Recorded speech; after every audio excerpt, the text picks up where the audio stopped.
present here. 15th August, the day when our nation was set us free from the rule of Britishers.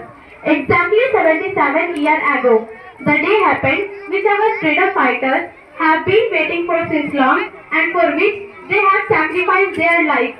Every single Indian born before 1947, it had indeed been a difficult task to fight against the Britishers. Some of them who still are from that time tell us stories that the time doesn't easily fight against the Britishers.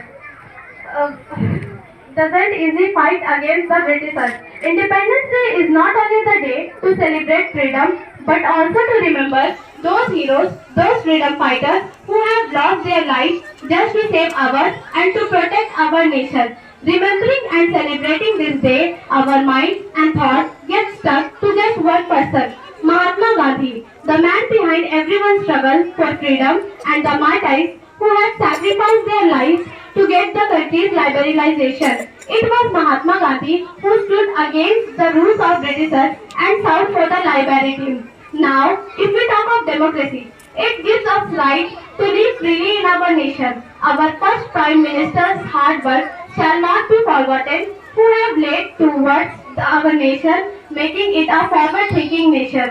The other key to democracy is the education for all, where every child has a right to be educated, not knowing to which caste they belong to. After education, rural development shall be the top priority of every citizen of the nation. One should take care of clean and safe drinking water, healthcare and sanitation facilities.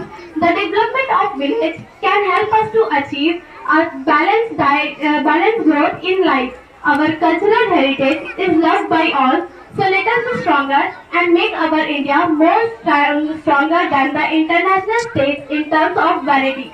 Thus, being a proud citizen of the nation, it is our responsibility to perform our duties and help our nation for growth and development. Don't forget the sacrifice of our ancestors and take an oath to carve a better future for our nation and our motherland. Jai Hind, Vande Mataram.